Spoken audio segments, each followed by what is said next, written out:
Hey tech heads, how's it going? Back with another best break, technically, but in lunch break format. I had to do a little bit of reading and understanding of what's going on here, and apparently, even this article's a little bit off on the numbers. So, if you've been living for Vrock for a couple of days and you haven't figured it out by now, you may have been compromised in probably one of the most notable breaches in American history. Hackers may have stolen the social security numbers of every American. Here's how to protect yourself. Um, Before we get deep into this article, I'm going to say now, if you understand what credit bureaus are, because again, I'm not sure what the demographics are, for those who come to watch my channel, at least on this platform, get in touch with the three credit bureaus as soon as possible. Put a freeze on your credit. Get the PIN. I believe they mail it to you. Experian, I'm not too sure, but I know TransUnion and Equifax definitely do. And get ready for a rough ride because it's about to get real, tech head. So let's get into the article.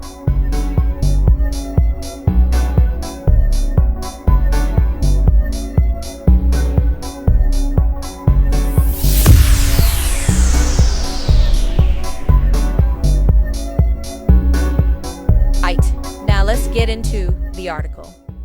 According to the Los Angeles Times, and it's just been updated today actually at 10:20 a.m. Pacific time, hackers may have stolen the social security number of every American. Here's how to protect yourself. About 4 months after Antora's hacking group claimed to have stolen an extraordinary amount of sensitive personal information from a major data broker, a member of the group has reportedly released most of it for free on an online marketplace for stolen personal data. How nice. Right? Anywho, and this, in fact, is pretty much the whole dossier on all of us. It certainly is much more concerning than prior breaches, Murray said in an interview. And if people weren't taking precautions in the past, which they should have been doing, this should be a 5-alarm wake-up call for them.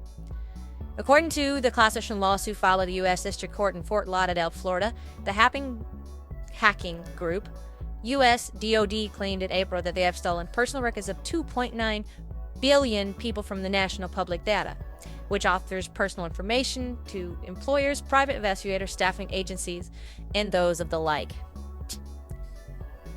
Moving forward, National Public Data didn't respond to a request for comment, nor has it formally notified people about the alleged breach. Tech heads, do your own due diligence. Only you can protect yourself at this point. In that email, the company also said it had purged the entire database as a whole of any and all entries, essentially opting everyone out. Remember Lou Rawson was always talking about auto opt-out and giving people a chance to opt out before they are automatically opted in? This is the kind of shit he was talking about. We may be required to retain certain records to comply with legal obligations, says one of those spokespersons. But here's the thing, and I can keep reading this article. I just want to just keep it real with you right now. There's ways to change how these people can get you. All right. Number one, go and swap out all your debit cards and credit cards. Just straight up, just purge them, make your final purchase, pay whatever bill you need to pay, and be done with it. And then destroy that card just for your immediate finances.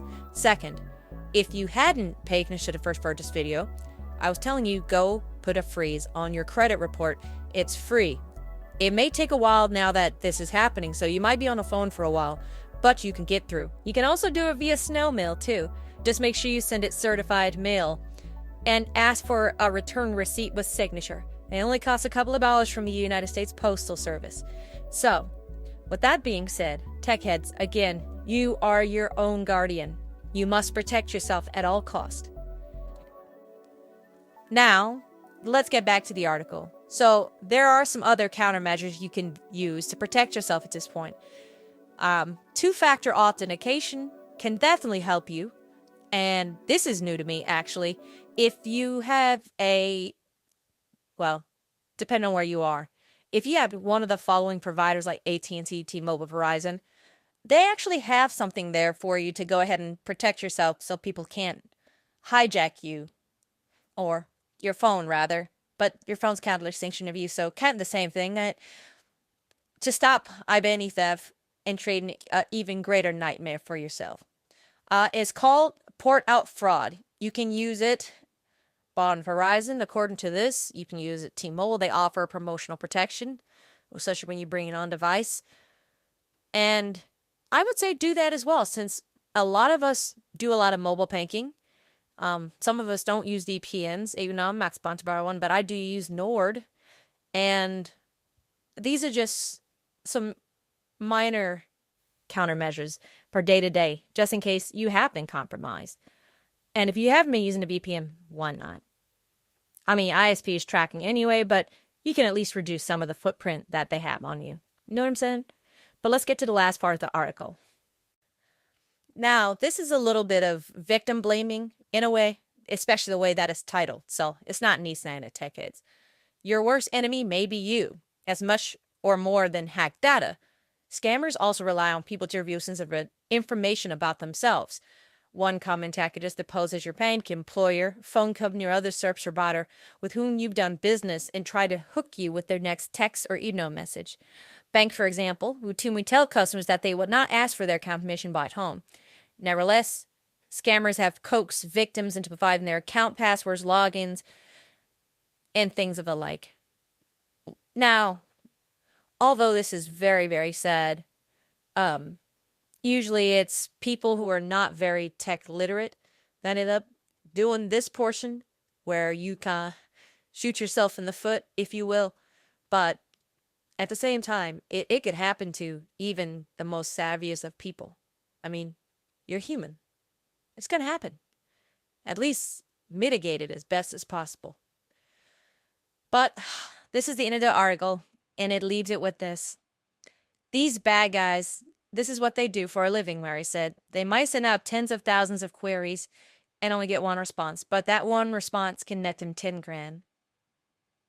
10 grand. So sad. So that's it, tech heads. That's the article. This news week is going to be pretty massive, that I think about it.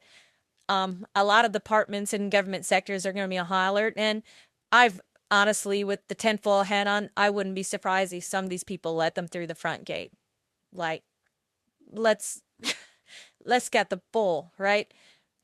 Sometimes these things happen because they let them happen. Maybe they need to cut the books, that was a budget, or maybe they just don't like you. Whatever the case may be, tech heads, those are some of the things that you can protect yourself with. If you want to read the full article, it is actually free on latimes.com. But I'm pretty sure if you put these keywords into a search engine of your choice, you'll probably get the same results. Just type in American / or comma, depending on how you really feel. Beta breach. And then also, again, try to reach out to the 3 creative bureaus. You can try to reach out to LexisNexis as well, but that's a whole nother ball game, and that's a deeper conversation than one I can do in a short amount of time I had to report the news for you. So, with that being said, tech heads, safe travels out there in the virtual space and in the real world. There's a lot of enemies, but there's also a lot of allies too. Catch you on the next one, tech heads. Later.